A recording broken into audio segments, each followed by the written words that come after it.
Gostaria de agradecer ao CEA pela oportunidade que me dá para fazer essa palestra, conversar com vocês e parabenizá-los pelos 47 anos e pela organização e condução desse 24º Congresso.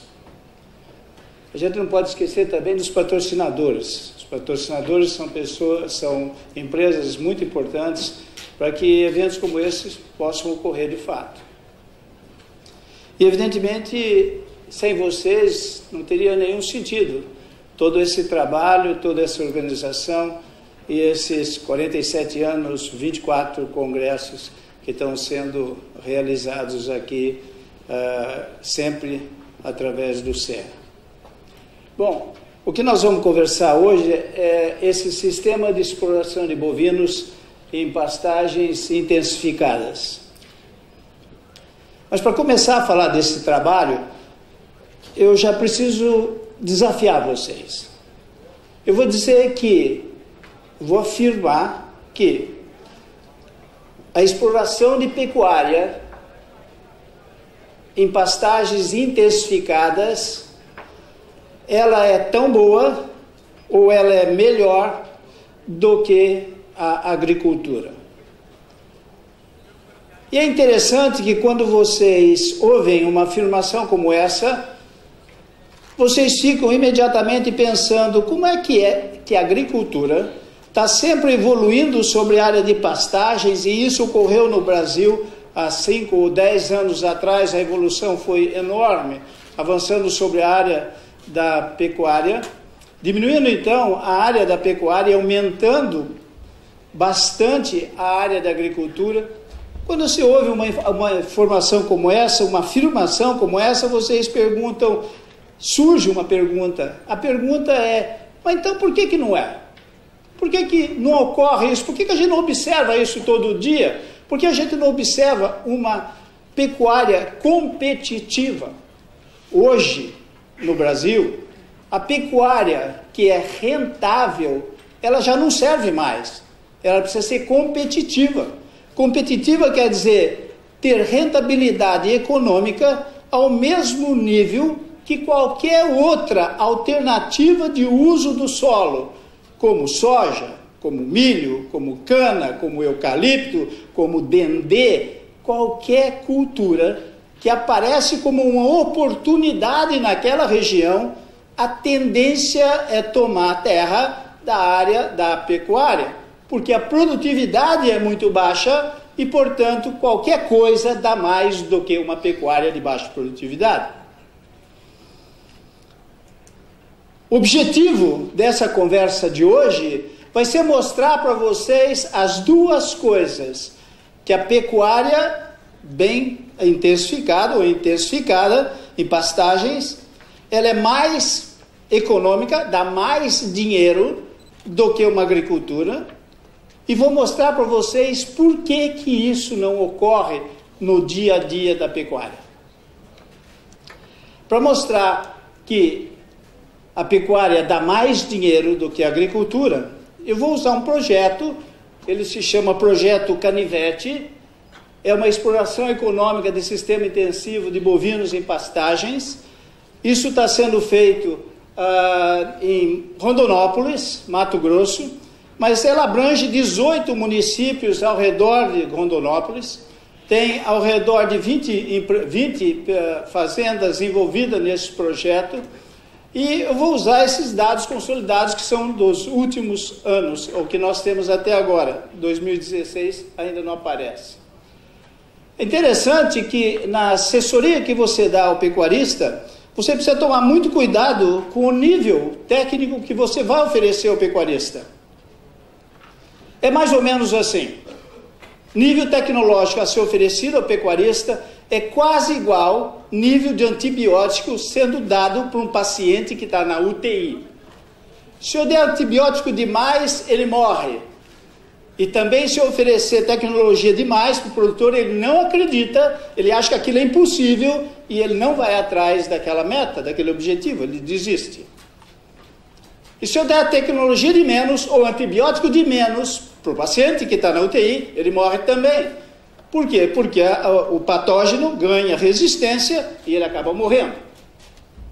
Se eu der tecnologia abaixo do nível tecnológico que o pecuarista já usa, ele fala, eu já sei disso, isso não me interessa, e ele também abandona. Uma das coisas mais difíceis é acertar o nível tecnológico para o pecuarista utilizar. Então eu vou mostrar para vocês que isso é, de fato, o que ocorre. Vamos mostrar aqui essas propriedades que estão inseridas nesse projeto Canivete. Nós vamos mostrar para vocês, são 10 propriedades, aqui até o número 10 está nesse nível aqui, e tem propriedades que têm diversos módulos. Observe essa propriedade número 5, ela tem dois números 5 lá, é a fazenda número 5, a propriedade número 5. E aquelas letras ao lado ali são os módulos. O que é o módulo? É uma área onde se intensifica para mostrar para o produtor que ele é capaz de executar um processo de intensificação sem nenhum problema. Ele é treinado para isso e ele faz isso com muita precisão. Essa fazenda número 5, ela tem hoje 100% da propriedade intensificada. Então você vê diversos níveis lá, 5, aqueles dois primeiros 5 lá de cima. O módulo que ele tem, o primeiro é 86 hectares, o outro é 42 hectares e assim sucessivamente. Vocês contarem ali, vai ter uns 9 números 5 ali. Tem fazenda que tem 2 módulos, tem fazenda que tem um módulo só, tem fazenda que tem 3 módulos, como você pode constatar aqui nessa coluna. É interessante que nós temos aqui as categorias macho, fêmea, etc., e tem peso. Toda vez que a gente vê um trabalho técnico ou técnico-científico, você tem de ter peso do animal, porque se houver referência na taxa de lotação em carga, em cabeças, eu já sei o peso, eu sei transformar em unidades animais. Ou se houver unidades animais, sabendo o peso, eu sei transformar em cabeças por hectare. Se eu der só arrobas por hectare, na verdade eu não estou falando nada para ninguém, porque arrobas por hectare eu posso produzir muito arrobas por hectare com animais pequenos e posso ter mais dificuldade para produzir muitas arrobas com animais maiores. E ali tem o peso dos animais, os pesos médios dos animais, ao redor de 200 e poucos quilos que estão sendo colocados aí. E aqui os níveis de adubação, são os níveis técnicos de adubação. E esse nível técnico é representado por nitrogênio, mas evidentemente não é só nitrogênio. Quando você está adubando pastagem, você coloca tudo o que precisa. É nitrogênio, é fósforo, é potássio, enxofre, micronutrientes, se for necessário. Mas aqui está sendo expressado a forma através do nitrogênio. Então nós temos lá aquela propriedade número 5, ela tem uma área dela que está usando 0 de nitrogênio, uma outra área que está usando 50 quilos de N, e tem outras áreas da número 5, logo ali embaixo, que está usando 100, tem outras áreas do número 5 aqui embaixo, que está usando 250 quilos, 200 quilos, e assim por frente. Bom, o que quer dizer isso? Essa propriedade ela está desenvolvendo constantemente, por isso que ela está 100% dela já tecnificada ou intensificada. Aí você fala, mas por que esse indivíduo usa com 0? 0 não está adubando nada, então não está intensificando. Exatamente para saber de onde que ele sai, para onde ele está chegando. Então ele já tem níveis bastante elevados aqui, até 250 quilos colocado aí.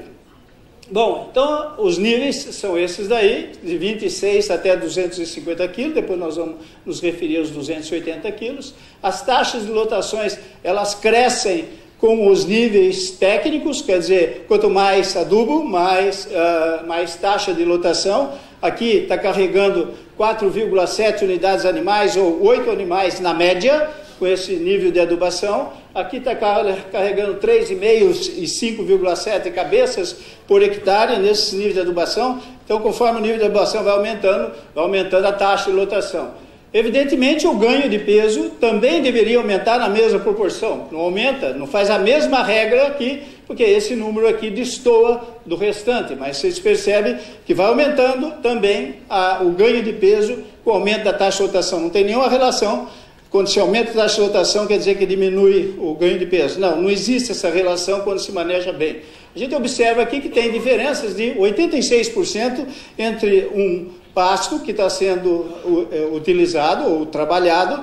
Isso daí é só pasto, não tem nada de suplementação, e tem pasto que está com 400 gramas e 400 e poucas gramas lá no trabalho. Isso é manejo. Ganho de peso é manejo. É como você maneja o seu pasto, é a resposta no ganho de peso. Não tem nada a ver aí com o trabalho, se você fizer muita adubação e errar o pastejo, você tem, na verdade, um prejuízo no ganho de peso. A produtividade, ela aumenta, evidentemente, conforme os níveis de adubação. Aqui está produzindo 34 arrobas vezes 15 quilos, vamos por 30 vezes 30, 450 quilos de ganho, nesse caso aqui, 15, não, é peso vivo, não arrobas, então é 400 quilos mais ou menos. Lá nos dias trabalhados, eles têm dias de 122 e 181 dias. Em outras palavras, esse produtor aqui, ele trabalhou só 32% do tempo, do melhor tempo de produção de pastagem, que são 180 dias durante o período das águas. Isso é uma coisa que precisa ser chamada a atenção, porque o pecuarista, ele não tem a disciplina do agricultor. O agricultor sabe que até tal dia ele tem de plantar, ele planta até aquele dia, porque ele sabe que cada dia que passa, ele perde em produção. A mesma coisa ocorre com o pecuarista, mas ele não se dá conta. Imagina, esse indivíduo aqui perdendo 59 dias e tendo um ganho de 670 gramas, com uma taxa de lotação de 5,7, quanto ele perde só nesse período. Se vocês fizerem essa conta, vocês vão ficar sabendo que vocês perdem mais do que 150 quilos, que é a média da produção que a gente tem no Brasil durante o ano inteiro. Ele perdeu isso em 50 dias, em 60 dias. Perde mais do que isso, na verdade. Então, é muito importante que quando você entra no processo de intensificação, você precisa entender que você tem que ter a disciplina de um agricultor para ter a resposta que nós vamos mostrar aí para vocês. O custo aumenta com as adubações, como também aumenta a margem, o lucro. Nesse caso aqui, esse produtor teve um lucro líquido de 16 arrobas por hectare. 16 arrobas, isso é líquido, 16 arrobas vezes 15 quilos, vão dar 225 quilos, mais ou menos, líquido. Se nós pegarmos essas 16 arrobas e multiplicarmos hoje pelo preço que está em São Paulo, a R$ 153 a arroba, eu vou mostrar para vocês quanto que vocês precisariam ter líquido de soja, por exemplo, para chegar perto disso daí. 16,3 vezes R$ 152, que está arroba lá, dá R$ 2.477, dividido por R$ 65 o preço do saco de soja, precisaria ter líquido uma produção de soja de 38 sacos. O sojicultor produz, quando ele produz bem, ele tem uma renda líquida ao redor de 12 a 15 sacos, metade do que esse indivíduo aqui está tendo de margem líquida. Você fala, e esse cara aqui?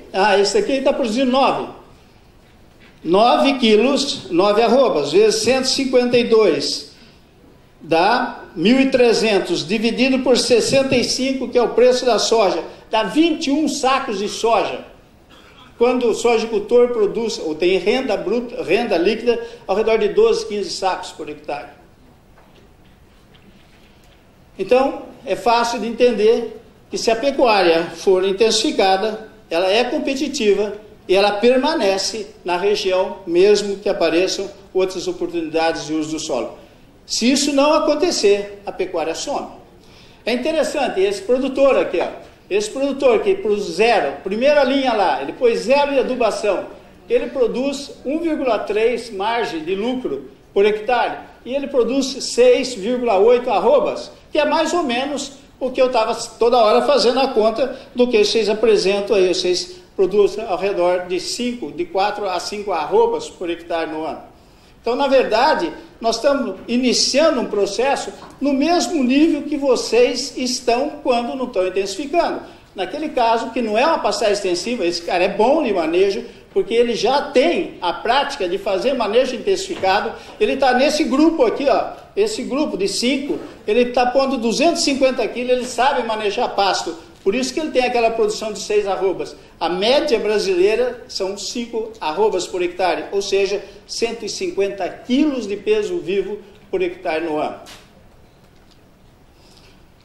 Então, a pecuária bem tocada, ela dá muito dinheiro. Aí você fala, por que você não falou nada sobre os 280 quilos? Você ficou quieto, parou no 250? Por que não falou 280? Imagina esse cara aqui está com 16 arrobas, ele está ganhando 16 arrobas, usando 250 quilos. Aquela propriedade número 9, ela só tem 2 módulos, ela não aparece em nenhuma daquela coluna lá como fazenda, ela só aparece na última fazenda, que é a que adubou mais, e ela tem 3,3 arrobas de lucro líquido. E ela usou 280 quilos. Por que acontece isso? Por uma série de razões. Eu vou te explicar por quê. Aqui ela perdeu 80% da produção, ou seja, produziu muito pouco em relação a quem produz mais. Ela teve problemas com a taxa de lotação, tanto em cabeça como em UA por hectare, perdendo 5% e perdendo 10% em relação às propriedades em média que estava usando 250 quilos. Ela perdeu mais 15% no ganho de peso, ou seja, manejou mal.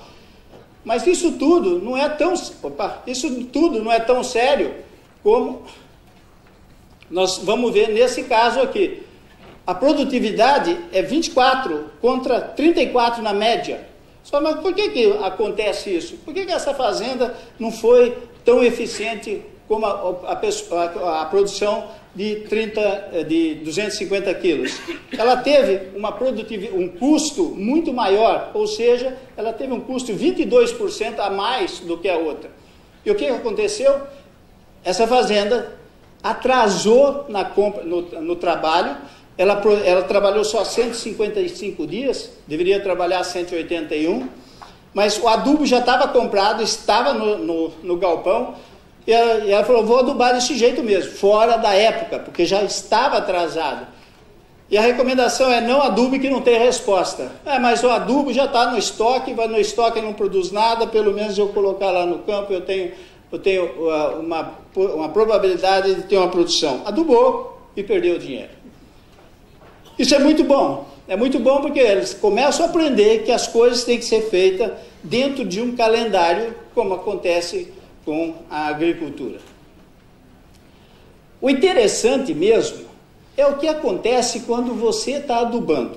Se você percebe nesse gráfico aqui, que a cada nível de adubação você está tendo mais lucro, o que aparece é essa figura aqui. Aqui eu tenho doses de nitrogênio e lá eu tenho arrobas por hectare.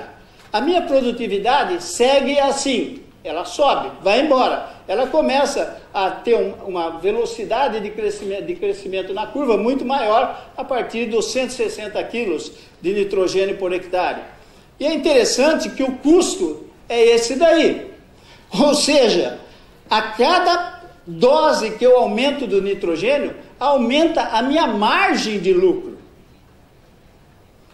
Quando você vê um gráfico desse, a conclusão que a gente chega é a seguinte: nós não sabemos, até o nível de 250 quilos de nitrogênio por hectare por ano, qual é o potencial econômico da adubação nitrogenada e pastagem. É muito maior do que 250 quilos. Então dá para a gente ficar bastante animado, já que com 250 quilos nós somos muito competitivos como pecuária intensiva em relação a outras alternativas do uso do solo. Aí você fala, bom, então, isso é bonito, quero saber por que nós não fazemos. Vou mostrar para vocês. Nós estamos trabalhando certo na pecuária? Se nós fizermos essa pergunta para nós mesmos, nós estamos certos? A pecuária está sendo trabalhada certa? Eu vou falar para vocês que nós não sabemos trabalhar com pecuária. E vou mostrar para vocês que o que eu estou falando, e eu vou ter muita coisa para discutir com vocês, que isso é a realidade nossa. Olha aqui, ó. Isso daqui é um gráfico em que mostra a evolução da produtividade de pastagens depois do ano da formação ou da reforma. Eu diria que esse nível aqui é o ano 0, o ano que eu vou fazer a formação, a reforma. Depois tem o ano 1, o ano 2, o ano 3, 4, 5. A média das reformas em pastagens no Brasil se dá ao redor de 7 anos. De 7 a 10 anos, a média brasileira reforma. Se você for no Pará, por exemplo, são 5 anos só. Então, o que acontece com a produtividade da nossa pastagem? É exatamente essa curva aqui. A cada ano que passa, você produz menos. E é muito frequente a gente ouvir na nossa literatura de que eu tenho 40% de pastagem degradada no Brasil, tenho 50%. É mentira.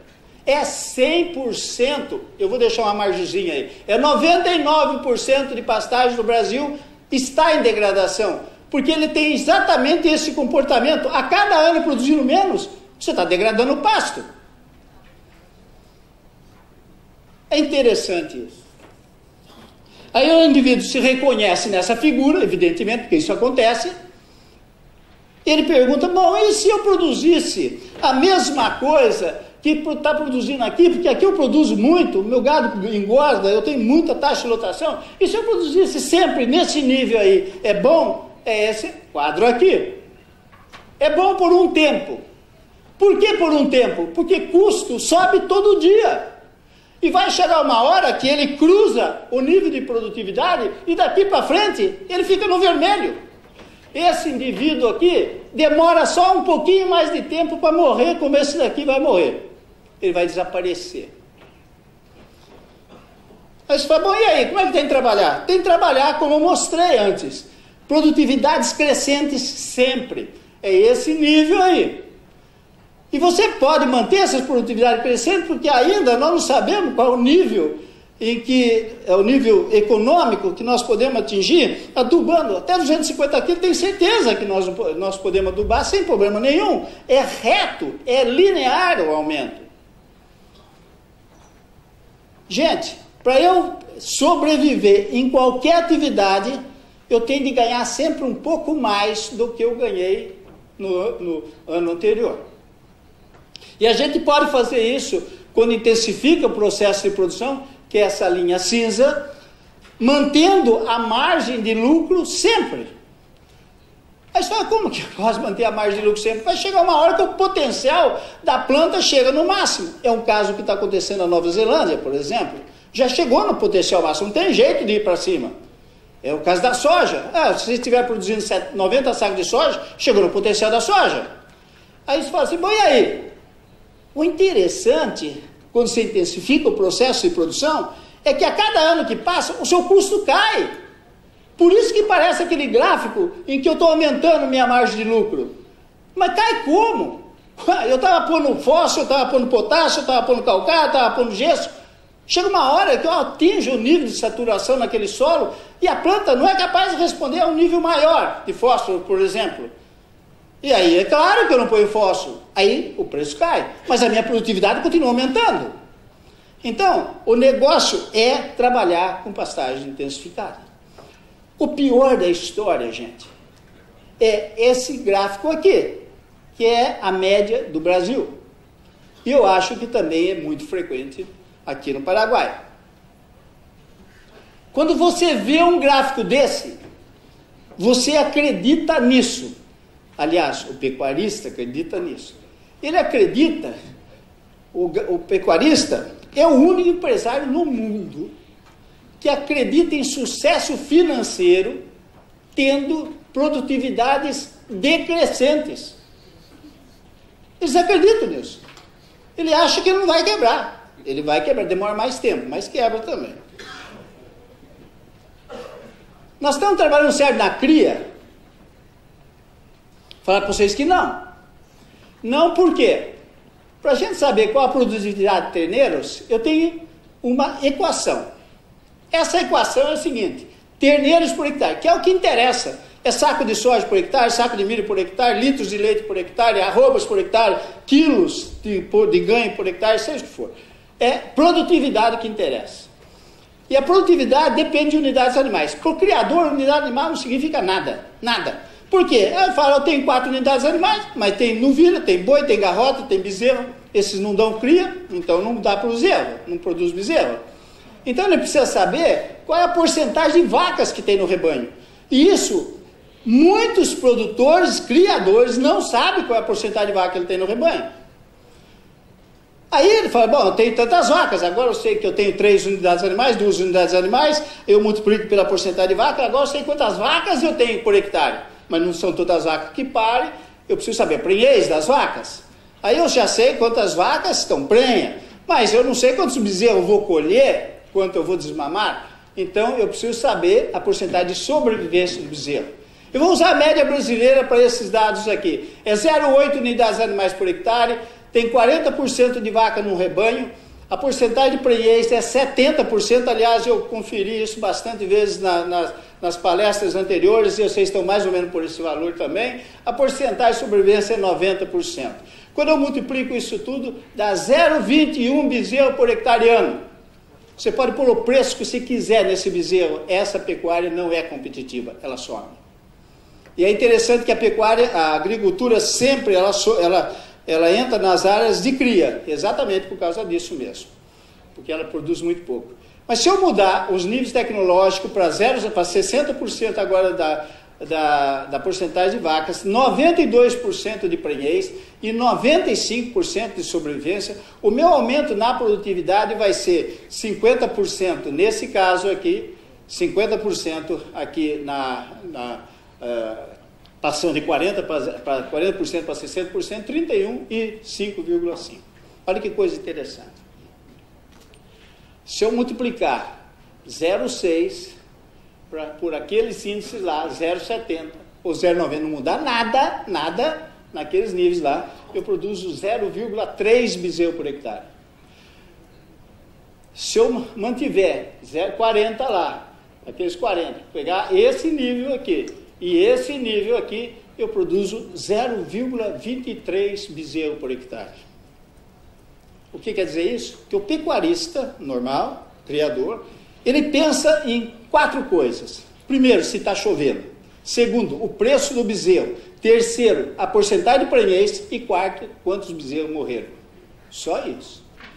Quando ele pensa nisso, evidentemente ele está deixando de pensar nessas 2 variáveis aqui, que são exatamente as 2 variáveis que têm o maior poder de alavancagem na produtividade. A produtividade não ocorre, não vai haver produtividade se eu estiver trabalhando só nesses índices aqui. Só porque não são importantes? Claro que são importantes.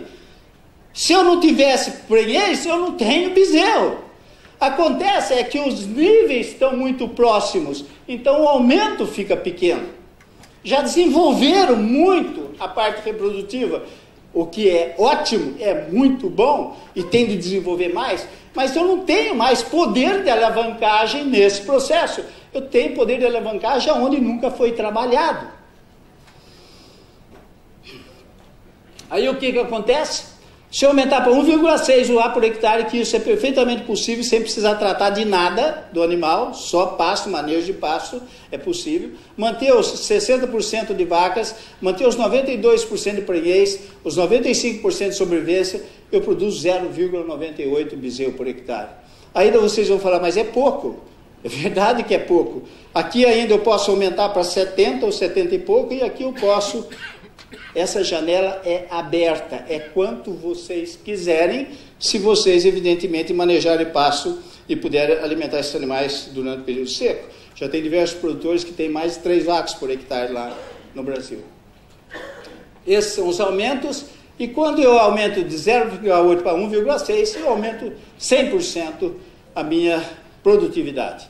Então, se nós quisermos aumentar a produtividade do bezerro, nós temos de começar a sair desse foco e considerar esse foco. Então, nós não estamos trabalhando certo em pecuária, porque nós estamos concentrando todo o nosso esforço na onde tem menor alavancagem de produção.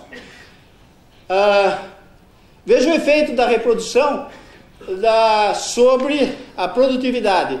Aqui eu mantive a taxa de sobrevivência de 85%, e vou mudar a taxa de prenhez. Lá tem 85%, eu vou mudar a taxa de prenhez de 70% para 85%.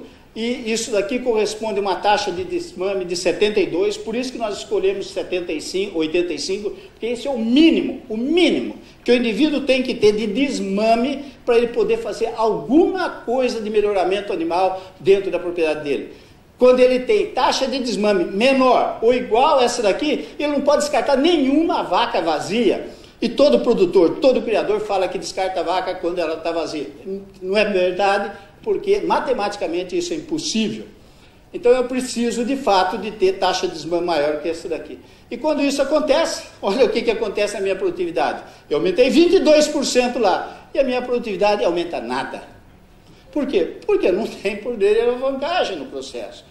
Vamos à frente. Nós estamos trabalhando a recria nem guarda bem? Não estamos. Não sabemos trabalhar também. Mas só como não sabe trabalhar? Não sabe. Não sabe por quê? Porque se eu perguntar para os pecuaristas quanto é a arroba, qual é o custo da arroba com ele, muitos engasgam, não sabem. E a coisa mais fácil do mundo é determinar qual é o custo da minha arroba. Como é que faz isso? Bom, eu preciso saber, na verdade, quanto que os meus animais estão ganhando. Se é 400 gramas ou 650 gramas. 400 gramas é a média brasileira e muitos dos projetos que eu vi aqui hoje, elas estão ao redor de 400 gramas também na média. E 650 gramas é um ganho bom de se trabalhar. O que a gente tem nesse caso aí? Se eu souber quanto eu gasto por mês, por cabeça, isso é fácil, é só dividir o gasto que eu tenho pelo número de cabeças que está naquele mês na propriedade, eu vou ter esse número. Nós colocamos aqui em reais e em guaranis para facilitar a nossa apresentação. E quantos meses demora para eu fazer 300 quilos? Ou seja, pegar um bezerro de 200 quilos, levar para 500 quilos, ou seja, tem que pôr 300 quilos nele. Quantos meses demora? Calculo isso, 300 dividido por 0,4 dá 25 meses, 300 dividido por 0,65 dão 15 meses. Aí, multiplico uma coisa pela outra, é claro, multiplico quantos meses demora e quanto eu gasto por mês, e para fazer 10 arrobas, divido por 10, eu acho o valor da arroba. Aí quando você vê esse dado, você fala, tá vendo? Toda vez que intensifica, aumenta o custo, é por isso que ele não intensifica. Aqui estava R$ 62,00, passou para 82, aqui estava 3.300 guaranis, passou para 4.380. Tá vendo? Mas intensificou, é dinheiro, gasta muito, e é por isso que... E o pecuarista para nessa conta, não é para parar aí. Aí que está o erro. O que ele tem de fazer? Ele tem de saber qual é a taxa de desfrute. O giro do capital que interessa. E aí a gente faz a taxa de desfrute. Aqui ele tem só 48% de taxa de desfrute, ou seja, ele vende menos da metade das arrobas que engordou. E esse daqui vende 80% das arrobas que foram engordadas durante o processo. Então, quando você faz isso, o preço da arroba comercializada aqui, agora inverte o caso. Aqui é 6.900 guaranis, ou R$130, e passou para 5.475 guaranis. Diminuiu. Antes, aqui, quando o produtor parou aqui, ele não queria mais usar a tecnologia, porque ficou caro. Aqui, começa a ficar barato. E a senhora, mas como é que faz essa conta? É muito simples. Nós pegamos aqui o caso de 300 quilos de peso vivo, o ganho em guaranis lá dá 995.400, que seria 10 arroba vezes 62, lá no caso do Brasil. Aqueles 300 quilos, ele não vende 300 quilos, ele vende só 48% de 300 quilos, dá 144 quilos, é isso que ele vende, é isso que ele comercializa, e ele divide lá o preço total lá de 995.400, que é o custo que ele teve, pelo que ele vendeu, dá 6.912, que é esse valor aqui. Nós precisamos ter taxa de desfrute rápida. Aonde está a taxa de desfrute? Ganho de peso. Precisa ter ganho de peso. Se não tiver ganho de peso, não tem taxa de desfrute. Então, a gente precisa ter manejo de passo para ter taxa de desfrute elevada. A margem líquida aqui, um dá 531 guaranis, o outro dá 1.900 guaranis, ou então em reais por arroba, R$10 por arroba ou R$37 por arroba. Tá? Esse indivíduo aqui ganha 3,7 vezes mais do que esse daqui, quando ele tecnifica o processo de produção. Qual é a conclusão, então? A conclusão é essa daí. O conceito técnico para a produção deve ser bem entendido ou bem definido. Quando a gente trabalha com um conceito errado, é impossível tomar a decisão correta. Manejo de pastagem. Vamos lá no manejo de pastagem. O que interessa no manejo de pastagem é produtividade animal. Como é que a gente consegue isso? É desempenho animal versus taxa de lotação. Como é que a gente mexe com o desempenho animal? O desempenho animal é consumo de matéria seca digestível. Então a gente pergunta sempre para o produtor, o que é mais importante para eu ter desempenho animal? Consumo de forragem ou qualidade de forragem? O mercado é tão influente que muitas vezes o produtor acha que é qualidade. Ele fala isso, mas é qualidade, é claro, para os animais comer bem, ele tem que ter qualidade. Não é. O que interessa é consumo de matéria seca digestível. Portanto, é consumo que é o negócio que vale, é aquilo de lá. E vale quanto? O desempenho, 60% a 90% depende do consumo. E só 10% a 40% depende da qualidade. Em outras palavras, a gente precisa entender como que o animal come. Esse animal está pastejando, a boca, a largura da boca e a ação da língua determina nele uma área onde ele vai colher a forragem. Mas a área não significa volume, não significa quantidade consumida em cada bocado. Eu preciso saber a profundidade do bocado. E quem determina a profundidade do bocado é a quantidade de folha. Se tiver haste, se tiver qualquer material seco, ele não tem profundidade, portanto, o volume que ele come em cada pastejo, em cada bocado é menor, e ele se cansa muito rapidamente, come pouco, ganha pouco. Então, o que acontece nesse animal? Parece que ele está num pasto muito bom, mas se você vai olhar por perto, ele está pinçando cada folha. Em outras palavras, ele não vai ter bom consumo, ele não vai ter bom ganho de peso nesse estado que está essa pastagem nesse momento. O bom mesmo é pasto assim, porque o bocado fica assim, aí ele ganha muito peso. Vamos à frente, esse pasto é muito ruim. Aí você fala, bom, mas esse negócio, a gente deixa o animal lá, o animal está escolhendo o que quer comer. O animal é excelente para escolher forragem, ele come a melhor forragem que está disponível. Como é que não ganha peso? Aí, para a gente entender melhor, eu vou mostrar para vocês o que ocorre. Como a gente tem muito medo do período seco, do período do inverno, a gente deixa muita forragem, sobra forragem. E exatamente é isso representado pelo marrom aí, pela cor marrom. Embaixo é a rebrota, que está iniciando, agora em outubro está iniciando a rebrota. O animal, ele tenta comer essa rebrota e ele não quer comer mais aquele material velho, porque ele entra em putrefação, ele só não apodreceu antes porque não tinha umidade para o micro-organismo trabalhar. A hora que chega a umidade, aqui de lá entra em putrefação, o animal não quer comer mais, ele tenta comer essa brotinha nova aí. E ele vai comer a brotinha nova, é muito difícil de comer, ele come pouco, então o que acontece? Ele perde peso. Todo mundo sabe que no início das águas o animal perde peso. Aí passam-se 2 meses aí o que acontece? Eu tenho o resíduo o resíduo do pastejo anterior, mas a forragem cresce bastante, é uma hora de crescer bastante, o bocado é muito bom, o ganho é muito bom. Mas ainda eu tenho condições, a forragem está crescendo bem, ela cresce mais ou menos bem até dezembro, janeiro, então o próximo mês ela tem o resíduo 1, mas tem já o resíduo 2, que é do segundo pastejo, a forragem cresce verde para cima lá, o bocado é maior ainda, o ganho de peso é maior. Mas aí, no outro mês, eu tenho o resíduo 2, o 1 já sumiu, já apodreceu, já desapareceu. O resíduo 2, o resíduo 3, observe que o resíduo está crescendo.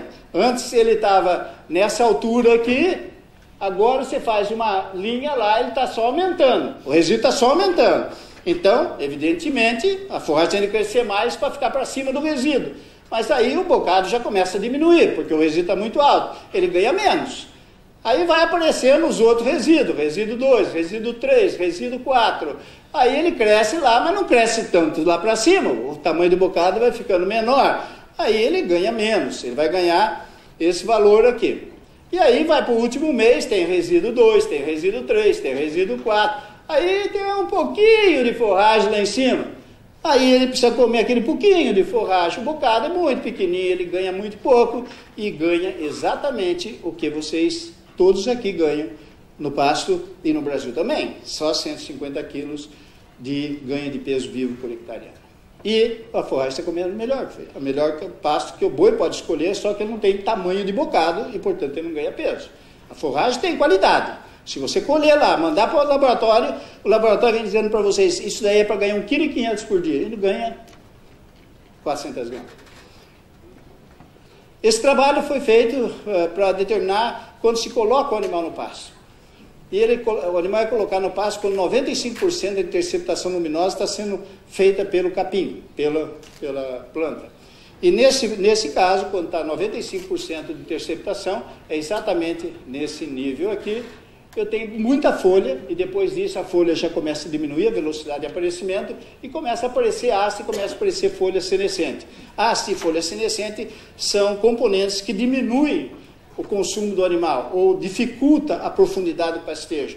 Então, eu tenho que colocar o gado ao nível de 95% de interceptação luminosa, que no caso do Mombaça é ao redor de 90 centímetros, que está exatamente nessa linha aqui. 90 centímetros de altura, você coloca o animal lá no Mombaça, é a melhor produção, é a melhor qualidade de forragem, e eu tenho a melhor taxa de lotação também.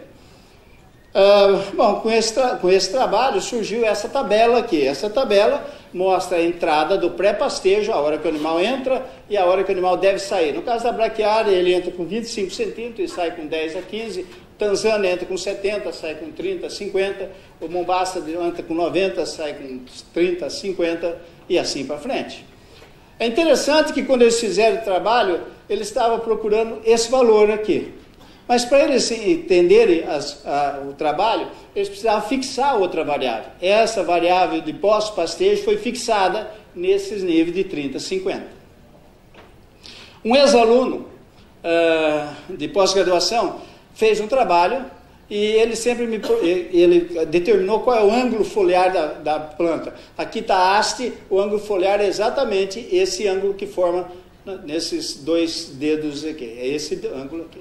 E ele determinou que, dependendo do resíduo, da altura do resíduo, se o resíduo fosse 30, fosse 50 ou fosse 20, o ângulo foliar mudava. Bom, você imagine que se uma planta nasce, uma folha nasce desse jeito, com o ângulo foliar bem fechado, ela precisa muita folha para fazer a interceptação de 95. Mas se ela abre o ângulo foliar mais aberto, ela precisa pouca folha para fazer a interceptação dos 95% de luz. Aí fizemos um outro trabalho, um outro pós-graduado, entrou nesse trabalho, determinando a variação do resíduo pós-pastejo, ou da saída do animal. Mas para a entrada, permanecia o conceito de que 95% de interceptação de luz era o correto. E foi feito esse trabalho. E esse trabalho é esse daqui. Então ele começou com 20 centímetros de pós-pastejo, 30 e 50. E o que houve? Houve que a altura do pré-pastejo não era mais 70 centímetros para o Tanzânia, como estava no trabalho anterior que eu mostrei. Agora era 50 centímetros contra 70 centímetros, quando o resíduo era alto. Aí você fala, mas se eu estiver pastejando a planta mais baixa, provavelmente cai a produção. É interessante que não caiu nada a produção tudo igual, mesma coisa, igual, não tem diferença estatística nenhuma.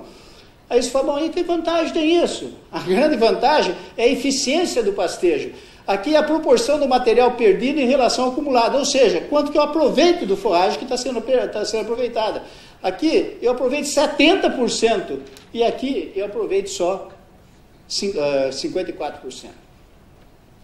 Então, as coisas mudam muito rapidamente quando se intensifica o processo de produção. A mesma tecnologia que você usava para pastagem não intensificada, com resíduo alto, que todo mundo tem que ter resíduo alto quando não aduba, por causa de reciclagem de nutriente, a pessoa, quando está intensificando, ele não quer mais saber de reciclagem de nutriente, ele quer alta produção. E alta produção significa ter a máxima eficiência do pastejo aqui, no caso 70, contra aqui, que é 56.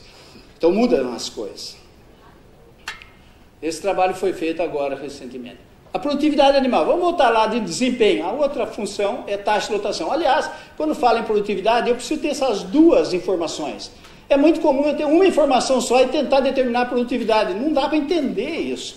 É só quando tem duas informações juntas que a gente consegue determinar se a produtividade está boa ou não está boa. Então, vamos lá para a taxa de lotação. A taxa de lotação, ela depende de duas variáveis também. A produção de matéria seca e a eficiência de pastejo. É interessante que se perguntar para todo mundo o que você faz quando você aduba? Ele fala assim, eu quero aumentar a taxa de produção, quero aumentar a produção, porque aí bastante produção, põe bastante boi lá. Aí aparece a mesma figura aqui. O que é mais importante? A eficiência do pastejo ou a produção de forragem? Geralmente se fala que a produção de forragem, na verdade, não é. A coisa mais eficiente é a eficiência do pastejo. Se eu não souber colher o que eu produzi, não adianta eu produzir mais. A única coisa que eu faço quando eu produzo mais, quando eu não sei colher, é perder mais, é mais prejuízo no processo. Então, eu preciso saber, na eficiência do pastejo, uma coisa mais ou menos assim. Eu tenho duas situações, uma A e uma B. É a mesma produção de forragem, 18 toneladas, é a mesma coisa, está produzindo igual. A eficiência de pastejo, um é 40, que é a média brasileira, e 70, que é a média que a gente quer atingir, metas que a gente quer atingir, 75%. Está lá 70%. Então, na verdade, o que a forragem foi consumida, aquele consumiu 7.200 e aqui consumiu 12.000, mas é a mesma produção de forragem. E isso daí traz uma taxa de lotação completamente diferente. Aqui é 2 e aqui é 3,4. Ou seja, com a mesma produção, eu tenho taxas de lotações completamente diferentes por causa da eficiência de pastejo. Então, a gente vê muito comumente manejo sendo feito assim. Isso aqui é para o capim Tobiatã, é um pânico muito difícil de manejar, e ele tem aqui o resíduo. Após cada pastejo, após cada ciclo de pastejo, esse resíduo vai aumentando. A eficiência, que era de 75% no início, ela vai decrescendo e chega ao ponto de ser 25% de eficiência, ou seja, 75% é perdido. Não adianta produzir desse jeito, não adianta adubar desse jeito. Se for adubar desse jeito, perde dinheiro. Então, a conclusão que a gente tem, na verdade, é essa daqui. Para aumentar a produtividade, antes de tudo, é preciso saber manejar pasto. Depois é que a gente se preocupa com a adubação. Se eu não souber manejar pasto, não tem jeito de recomendar adubação. Por isso, aquele nível tecnológico que eu disse no começo da conversa, ele é importantíssimo. Porque se a pessoa não sabe manejar pasto, o primeiro treino que tem que ser dado é ele aprender a manejar pasto e depois aduba. Eu tenho um caso muito interessante, é Nova Mutum, Mato Grosso. Eu já tinha ido nessa propriedade umas 5 ou 6 vezes, e um dia o proprietário me chamou, em particular, e falou, vamos andar no pasto? Ele nunca andou comigo sozinho no pasto. Eu falei, vamos. Ele andou um pouquinho e falou, estou muito decepcionado com você. Eu falei, o que eu fiz de errado, né? Ele falou, sabe o que é? Quando você veio para cá, todo mundo falou para mim que você ia adubar pasto. E você já fez 6 meses aqui, 6 vezes aqui, você não fala de adubar pasto. Eu estou ansioso para adubar pasto. Eu falei, não, nós estamos indo para o caminho para adubar pasto. Mas antes nós temos que fazer algumas lições de casa, senão você vai tomar prejuízo. Hoje ele aduba cerca de 740 hectares e está crescendo. Crescendo em nível e crescendo na extensão. Mas precisou fazer a lição de casa. Como é que eu aumento a minha eficiência de pastejo? Localização de aguadas. É muito importante a localização de aguadas. Essa é uma aguada que é imprópria. Imprópria porque ela atola, isso daqui é sinal que atola. O acesso à aguada é muito ruim. Então, os animais dominados não bebem água, só os dominantes bebem. Isso é muito fácil de constatar. É só quando tiver essa lama aí, você deixa todo mundo ir tomar água e você fica contando as vacas, os animais que têm barro até a canela e os que não têm barro até a canela. Vocês vão ver que tem muitos que não têm barro na canela. Ele não tomou água porque o dominante foi embora e ele precisou acompanhar o dominante. Então, ele não ganha peso. Isso daqui é um caso típico de pasto muito alto, que é o caso desse caso aqui, é uma mombaça muito alto, ou pasto muito sujo, por invasoras, ou pasto com muito morro. Os animais andam tudo junto. Quando é tudo plano, baixo, um vê o outro, quando tem contato visual, eles andam separados, eles se espalham no pasto, que é a primeira fotografia que eu mostrei aqui. E esse pessoal todo, vocês sabem que eles vão indo para a aguada. Imagine todo o rebanho chegando nessa aguada aí. Alguns bebem, alguns não bebem nunca. E aí a gente acha que é por causa da taxa de lotação. Não, é por causa da infraestrutura que o animal não está ganhando.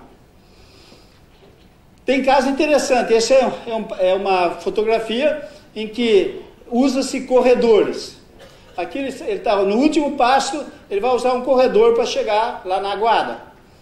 E às vezes é 600 metros, às vezes é 1 quilômetro. Aí ele anda por esse corredor. Isso daqui tem erosão de todo jeito. Aquela lagoa lá vai ser assoreada em muito pouco tempo. Vocês têm problema de água, mas vocês permitem assoreamento para diminuir a capacidade de armazenamento d'água, né? Porque, é claro, vai assoreando, vai diminuir a capacidade de armazenamento d'água. Então, eu preciso corrigir isso daí. Mas o pior não é isso, é quando a área é um pouquinho inclinada e ele não chega mais na água. Aí todo ano ele tem que descobrir um caminho novo. E aí aquele assoreamento é muito mais sério, como essa foto está mostrando. Então precisa mudar isso. Como é que muda? Bombeando água para algum lugar, distribuindo em coxos, para que a gente tenha maior disponibilidade para ter maior ganho. Olha a influência disso. Isso daqui a água está próxima, até 237 metros. Esse é capim colonião. O objetivo era chegar a 50 centímetros de resíduo. Em todo o pastejo, no primeiro, no segundo, no terceiro, no quarto ciclo, ele manteve a meta do resíduo. Quando ele ficou um pouquinho mais longe, até 280, 500, aqui ele já não manteve a meta, porque ficou 71 centímetros, mas foi fazendo pressão de pastejo, no final ele chegou.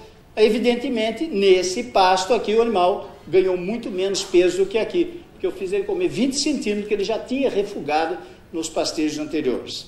E aonde está bem longe, naquele amarelo, o animal nunca foi. Então não adianta eu produzir mais numa situação dessa, porque eu vou perder forragem, é isso que vai acontecer. E vocês acham que é caro pôr água desse jeito? Esse é um caso, aqui dá mais ou menos 6.600 cabeças, o 0,75 o A por cabeça. Se ele andar 400 metros num declive plano, 5%, vocês deixam de ganhar 1.017 arrobas nesse rebanho por ano. Mas se ele andar um pouquinho mais, 800 metros, que é muito fácil, vocês deixam de ganhar 2.000 arrobas. 2.000 arrobas vezes 15 dá 3.000, 30.000 arroba. Aí é barato. Esse trabalho foi feito porque um produtor comprou uma fazenda, que era vizinha dele, falou, vem para cá que nós temos de planejar a fazenda. Aí fui para lá, andei na fazenda, tudo, aí ele perguntou para mim, tá boa, a fazenda é boa, mas não tem água. Você está brincando, cada lombadinha que a gente andava tem água, o que é isso? Tinha uma lapiseira, pus a lapiseira na água, a água não passava por cima da lapiseira, ela andava do lado. Eu falei, o filme da água é muito fino, isso não serve para os animais. Ele começa a comer areia, tem um problema, tem uma doença chamada sabrose. Sabrose, na verdade, impede a absorção do nutriente, e o animal vai emagrecendo, morre. Aí eu falei para ele, tem que fazer? Ele falou, quanto custa? Eu falei, o mesmo custo que nós fizemos nas fazendas aqui, é o mesmo custo lá. Ele falou, tudo bem, isso é fácil. Quando eu tenho esse retorno de volta? Eu falei, não sei. Ele falou, como você recomenda uma coisa e não sabe o retorno? Eu falei, não sei agora, mas eu vou fazer esse cálculo. Eu fiz esse cálculo para ele. Não precisou muito tempo para ele colocar água em toda a propriedade, porque, de fato, isso daí é todo ano a perda. Adubação de pasto. Então, a adubação de pasto é quando a gente sabe manejar pasto. Mas eu preciso entender o que eu estou fazendo com a adubação. No caso, por exemplo, desse nitrogênio, eu tenho a seguinte resposta aqui. Não sei porquê. Quando eu estou mexendo com nitrogênio, eu preciso entender essa adubação nitrogenada. Então, nesse caso aqui, eu tenho o nitrogênio para a produção de matéria seca e para a qualidade. São esses dois objetivos. Como é que eu faço produção e qualidade? Através de folha, que é, na verdade, a fábrica de produção. Bom, e como é que eu faço folha? Bom, para fazer mais folha, aumentar o número de folha, eu preciso fazer o seguinte, eu preciso fazer a folha crescer depressa, ou então produzir mais folha. Isso eu faço através de perfilhamento. Perfilhamento, macolos, quando tem bastante macolos. Então, eu preciso aumentar perfilhamento. Olha que coisa interessante. Vamos discutir primeiro a expansão de folha. Quando você coloca expansão de folha, você percebe que as doses de nitrogênio, que não são altas, 0, 20, 40, são doses relativamente baixas, a expansão de folha, quantos milímetros ela cresce por dia? Quando tem pouco nitrogênio, ela cresce 19 milímetros por dia. Quando tem um pouquinho de nitrogênio, ela cresce 35 milímetros, 3,5 centímetros por dia. Então, assim, quando eu ponho 40 quilos, ela cresce 5 centímetros por dia. O animal gosta de pastejar 10 centímetros, ele já pasteja. Ele larga, não vai lá no fundo e começa a pastejar aqui. Imagina pasto adubado. Pasto adubado, Em um dia, por dia, ele cresce 5 centímetros. Então, é muito rápido. Eu tenho que fazer manejo pasto rotacionado muito rápido, quando a adubação está sendo feita, porque senão ele fica comendo a rebrota. É interessante, é linear essa resposta. Aí aumentou 80% e aumentou 160%. É linear, está aumentando. Provavelmente, se eu pusesse 60 aqui, ainda tinha mais coisa para eu aprender lá para cima. Então, eu faço a folha crescer rápido. Tem diversas vantagens nisso, inclusive controle de invasoras. Mas eu estou querendo aqui mostrar qualidade de forragem. E aí? Aí eu preciso de folha. Não adianta só crescer a folha, eu quero que ela cresça e pareça mais folha. E isso acontece. O aparecimento de folhas, quando é zero de nitrogênio, demora 12 dias para formar uma folha. Quando eu ponho 20, demora só 8. E quando eu ponho 40, demora 7. Ou seja, ali eu tenho 30% a menos de tempo para apresentar uma folha, e aqui eu tenho quase metade do tempo para produzir uma folha em relação ao pasto que não está adubado. Aí você fala, então está tudo certo. Eu apoio nitrogênio, a folha expande, eu tenho bastante folha, está tudo certo. Não, não está tudo certo. Não está tudo certo por quê? Porque a espécie forrageira, ela tem número definido de folha em cada perfil. Em cada macolho, ele tem um número de folhas fixo. Ele não tem mais do que um certo número. No caso de braquiária, ele tem 5,8 folhas, de 5 a 6 folhas. No caso de sínodo, 6 folhas. No caso de pânico, ele tem 4 folhas. E no caso de peniceto, de elefante, ele tem 7 folhas. Não tem 8, não tem 5 aqui, não tem 7 aqui, não tem 6 ou 7 aqui. É mais ou menos assim. Quando a planta está crescendo, ela para a primeira folha, segunda folha, terceira folha, quarta folha, quinta folha, sexta folha. Ela só pode ter 6 folhas, no caso do peniceto lá. Aí, ela vai formar a 7ª folha. Quando ela forma a 7ª folha, a primeira tem de morrer. Então, para eu ter mais folha, eu tenho de produzir macolhos, eu tenho de produzir perfilho. É desse jeito que a resposta da adubação nitrogenada faz a gente ganhar. Não é só aumentando o tamanho de folha, não é só fazendo para aparecer mais folha. Eu preciso aumentar perfilhamento. O bom mesmo é o perfilhamento, ele que tem de dar mais folhas. Então, essa situação aqui, agora tem de ver como é que trabalha perfilhamento. E é interessante isso. Qual é a conclusão? A fertilização tem como objetivo o aumento da densidade de folhas. Eu quero é folha, não quero haste não. Bom, como é que faz isso? Olha que coisa interessante. Aqui são os macolhos que estão sendo produzidos e como que produz, quando produz perfilho a planta. Nesse caso aqui, é o pasto não adubado. Ele produz bastante e depois ele não produz quase nada depois de certos dias de pastejo, 5, 10, 15. E quando eu adubo, ele tem essa formação aí, tem mais perfilho, mais macolhos. É interessante que ele produziu aqui, nesse caso, 237 macolhos até 5 dias depois do pastejo. E quando passou mais tempo, 15 dias, ele produziu 285. Em outras palavras, até 5 dias foram produzidos 83% dos perfilhos. Em outras palavras, pastejou, aduba.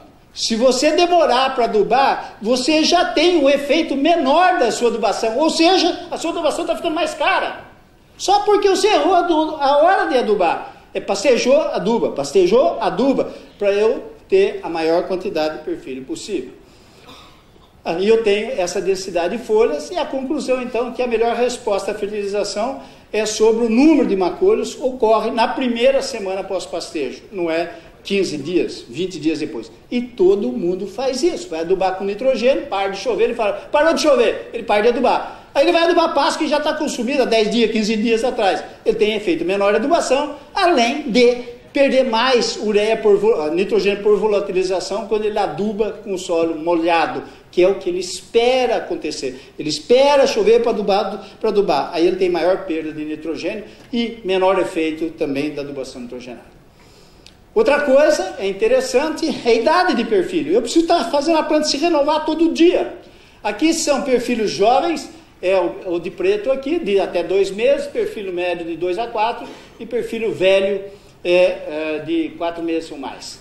E observe que o centímetro, crescimento de perfil por dia, ele aumenta, ele diminui quando o perfil é velho.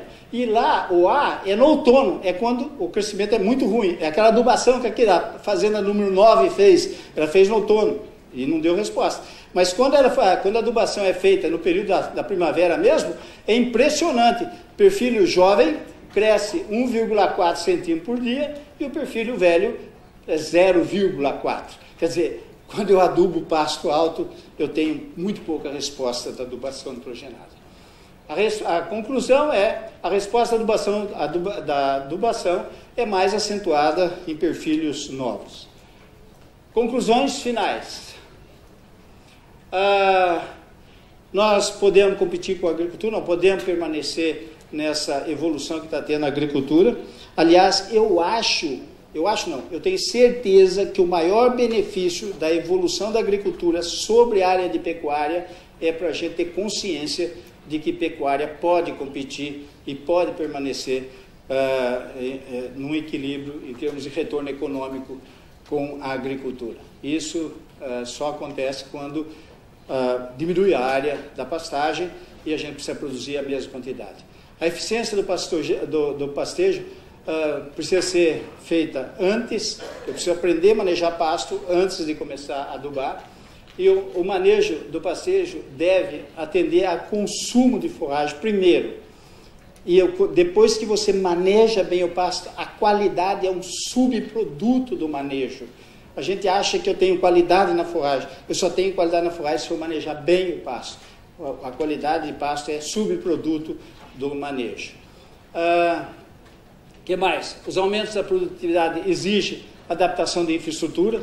Não é possível eu estar aumentando a taxa de lotação com aguadas daquele jeito que eu disse, ou então coxos que não dá acesso ao animal para ter acesso ao sal mineral ou até a suplementação. Eu preciso acertar a infraestrutura para ter resposta à adubação. E, finalmente, entender que a fertilização ela proporciona economia e melhores resultados em animais. Entender a fertilização é necessário para a gente ter resposta à adubação. Bem, isso aí é a nossa escola, acho que muitos aqui já passaram por lá, ou já visitaram. O nosso departamento fica aqui, ó, se vocês passarem por frente desse prédio, esse prédio principal é da administração, vocês descem reto aqui, nós estamos mais ou menos a uns 150 metros aí para baixo. A zootecnia, departamento de zootecnia está nesse local aí. Tenho o máximo prazer de recebê-los lá, vai ser sempre muito bom a gente manter esse contato, trocar ideias e aprender cada vez mais em discussões como essa. Eu fico muito feliz por isso. Muito obrigado.